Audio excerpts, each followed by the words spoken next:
तो Ant-Man Quantumania की पूरी स्टोरी जानने के लिए लास्ट तक बने रहिए, क्योंकि लास्ट में एक ट्विस्ट आने वाला है स्टोरी में। और सबसे पहले लाइक एंड सब्सक्राइब कीजिए, वरना पूरी कैंग डायनेस्टी को शी हल्क ट्वर्क करके मार देगी। स्टोरी के स्टार्टिंग में हमें पता चल जाता है कि जेनेट और कैंग एक दूसरे को पहले से जानते हैं, जब वो 30 साल तक क्वांटम रेल में फंसी हुई थी। बट अभी तक जेनेट बेंजी ने किसी को ये बात बताई नहीं है कि क्वांटम रेल में क्या हो रहा है। दूसरी ओर हमें पता चलता है कि कैसी, हैंक चाचा और होप बेंजी ने एक डिवाइस को रेडी किया है जो क्वांटम रेल में सिग्नल भेज सकता है, और ट्रायल फेज में वो भेजते भी है। अब आप इसको किस्मत बोले या बदकिस्मत, वो मिल जाता है हमारे मॉडोक भाई साहब को, और बाबू सोना को जिस तरह बुलाता है उस तरह वो लोग क्वांटम रेल में पहुंच जाते हैं। अब क्वांटम रेल में पहुंचने के बाद पूरी टीम दो में डिवाइड हो जाती है, जहाँ पे स्कॉट और कैसी एक टीम में है, होप, हैंक और जेनेट दूसरी टीम में है, और दोनों अपनी क्वांटम एक्सप्लोरेशन चालू रखते हैं। तभी हमें पता चलता है कि क्वांटम पीपल के साथ कम्युनिकेट करने के लिए हमें एक ड्रिंक पीना पड़ता है जिसका नाम गूज है। और सच में ये क्वांटम कैरेक्टर मेरा फेवरेट है, अडल्ट जोक्स मारता है ये। आगे चल के काइलर का कैरेक्टर इंट्रोड्यूस किया जाता है, जो हमने ट्रेलर में भी देखा था,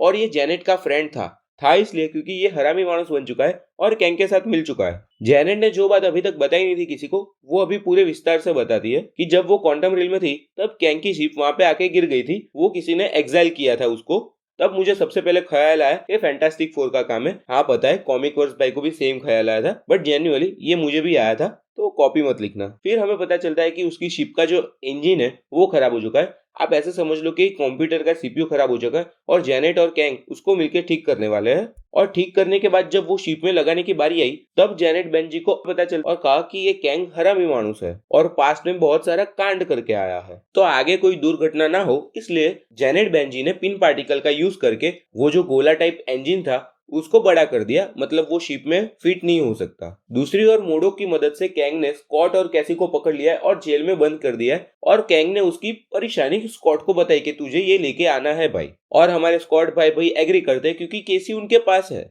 और ट्रेलर में हमें जो ये एक स्कॉट से दूसरा स्कॉट बनते हुए दिखाया था, वो पॉसिबिलिटी है कि आपके माइंड में जितनी भी पॉसिबिलिटी होगी उतने वेरिएंट्स क्या उतने कॉपीज आपके बन जाएंगे वहां पे। फिर जैसे तैसे करके वो पिन पार्टिकल का यूज करके जो गोला टाइप बड़ा स्ट्रक्चर था उसको छोटा किया, और कैंग ने उसको छीन लिया, और पता है आपको कि फाइट होने वाली है अभी। और क्या कैंग पेलता है स्कॉट को भाई, मजा आ गया वो देखकर। और दूसरी ओर मॉडोक और कैसी के बीच में फाइट चल रही थी। आप ही सोचो ये आइडियल सिचुएशन में क्या होगा कि मॉडोक जैसा बैड एस कैरेक्टर कैसी का धूल चटवा देगा, बट होता उसका कुछ उल्टा ही है, क्योंकि कैसी मॉडोक को गोल गोल घुमा के पछाड़ देती है और उसका हृदय परिवर्तन करती है डीक बोल के। और चाचा जी का वर्जन मुझे साक्षात दिखा था कैसी के अंदर कि हृदय परिवर्तन की पावर इसमें आ चुकी है। तारक मेहता जोक्स। और यहाँ पे एंटमैन हारने ही वाला था, जहाँ से पीछे से हैंक चाचा अपनी एंट आर्मी को लेके आए।